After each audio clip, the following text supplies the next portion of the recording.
Bapak, Ibu dan Saudara dan anak-anak, Shalom.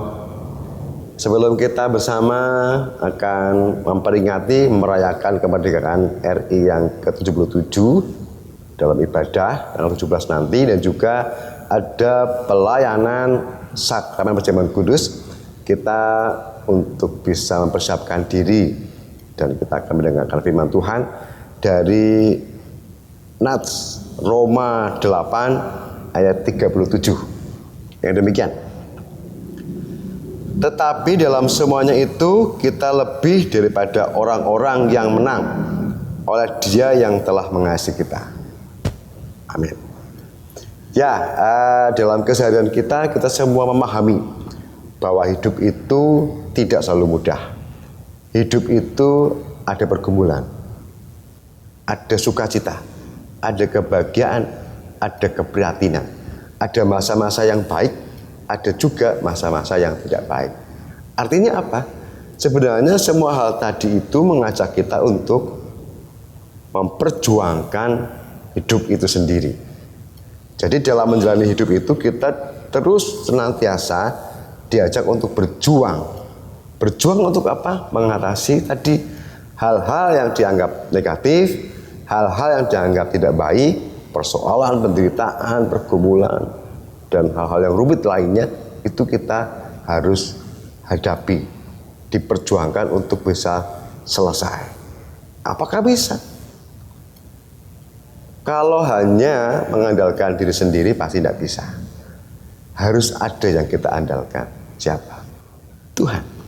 Kalau kita baca utuh bagian perikop tadi, kita diajak dengan pemahaman yang sungguh menyukakan kita.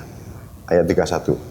Sebab itu apakah yang akan kita katakan tentang semuanya itu? Jika Allah di pihak kita, siapakah yang akan melawan kita? Allah di pihak kita, artinya apa? Allah mengasihi kita. Bahkan Allah mengorbankan anak yang tunggal demi siapa? Demi kita. Nah, dalam konsep ini berarti Allah dong yang berjuang, Allah dong yang berkorban. Iya, tidak salah. Allah berjuang memberikan keselamatan kepada manusia dengan pengorbanan Yesus Kristus. Tapi apakah kemudian kita tidak berjuang menerima ini? Butuh perjuangan iman. Iman kita terbuka untuk menerima kasih karunia Tuhan, keselamatan tadi, tapi kita berjuang juga untuk menikmati keselamatan, menjaga keselamatan itu tetap ada dalam diri kita. Itu konsepnya, sehingga kita akan sampai pada kesempurnaan keselamatan yang diberikan Allah. Perlu diperjuangkan. Ini satu sisi. Sisi yang lain adalah seringkali kita juga berpikir secara dualisme. Secara teologi, secara iman kita percaya Tuhan juru selamat.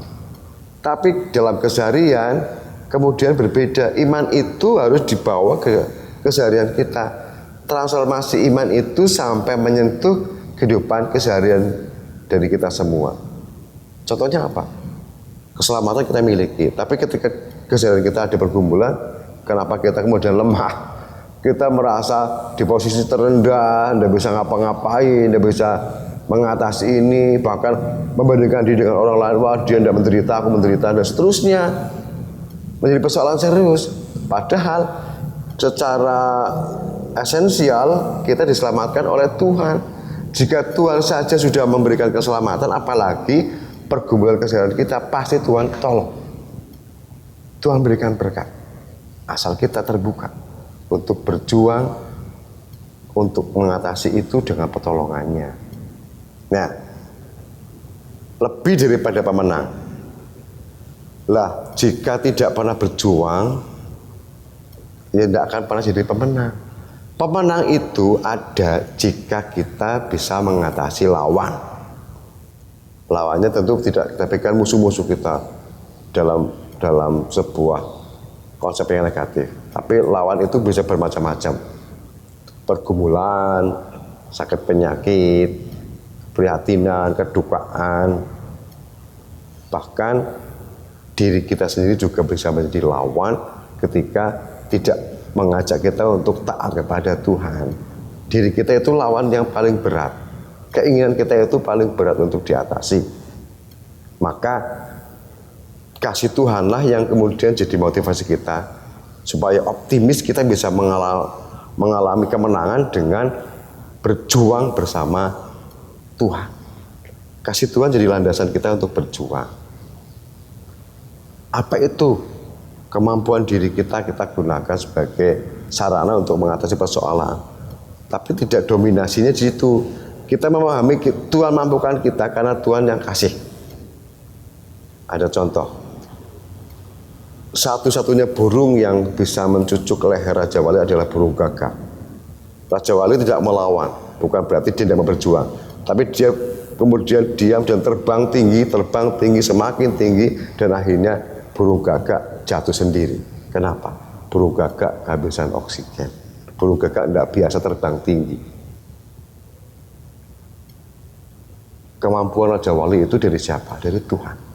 Maka dia gunakan untuk mengatasi persoalan kehidupan yang bisa mengancamnya. Nah, itu kan menarik. Kita semua ibarat Raja Wali yang terus diperbarui oleh Tuhan. Sayap-sayap kita begitu kuat, perkasa.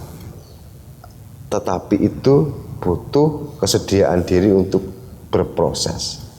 Proses Raja Wali punya sayap kuat itu menyakitkan, menyakiti dirinya.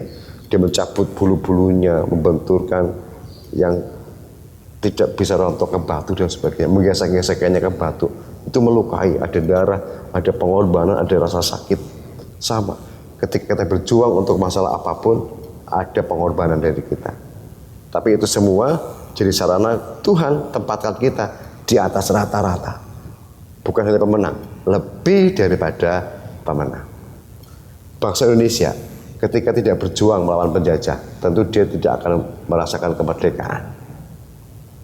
Dengan alat sederhana, bambu runcing, dengan kesederhanaan pola peperang yang tidak terampil sebagainya, tapi semangat, gelora untuk menyerukan bagi kemerdekaan menjadi motivasi mereka, para pejuang dari bangsa kita untuk mencapai kemerdekaan. Dan hari ini kita juga sudah merdeka. Tetapi kemerdekaan itu juga kita pertahankan, kita perjuangkan untuk bisa dicecap oleh setiap orang. Dari sisi bangsa terus dipertahankan. Sisi iman kita juga pertahankan, perjuangkan untuk terus iman itu menyelesaikan persoalan-persoalan hidup kita. Jadilah orang-orang percaya yang di atas rata-rata. Dan itu terjadi ketika kita mau dituntun oleh Tuhan. Selamat menjadi orang-orang yang lebih daripada pemenang atas hidup itu sendiri. Tuhan berkati kita. Amin. Mari kita berdoa. Terima kasih ya Bapak atas sabdamu, mengajar kami untuk terus berkomitmen, punya iman yang utuh, mempercayakan hidup kepada Tuhan, dan juga berjuang untuk mengatasi persoalan dengan pertolongan Tuhan. Dan Tuhan yang sungguh mengasihi kami akan berikan kekuatan, kemampuan, keterampilan pada kami untuk mengatasi persoalan apapun dalam kehidupan kami. Dan juga mengatasi persoalan dalam diri kami yang seringkali tidak taat, tidak mau jalan iman dengan disiplin yang baik. Ampunkan setiap kelemahan dan dosa kami. Dan saat ini kami juga mohon berkat Tuhan untuk persiapan kami ambil bagian dalam perjamuan kudus. Kiranya Tuhan kuduskan hati, pikiran kami, batin kami untuk dengan sukacita bersama-sama dengan warga gereja yang lain bersukacita dengan Tuhan dalam perjamuan kudus yang akan dilaksanakan tanggal 17 nanti. Kiranya Tuhan tolong kami, berikan kesehatan warga gereja untuk bisa sampai pada perjamuan kudus yang Tuhan selenggarakan. Dalam Kristus Yesus kami berdoa dan bersyukur. Amin.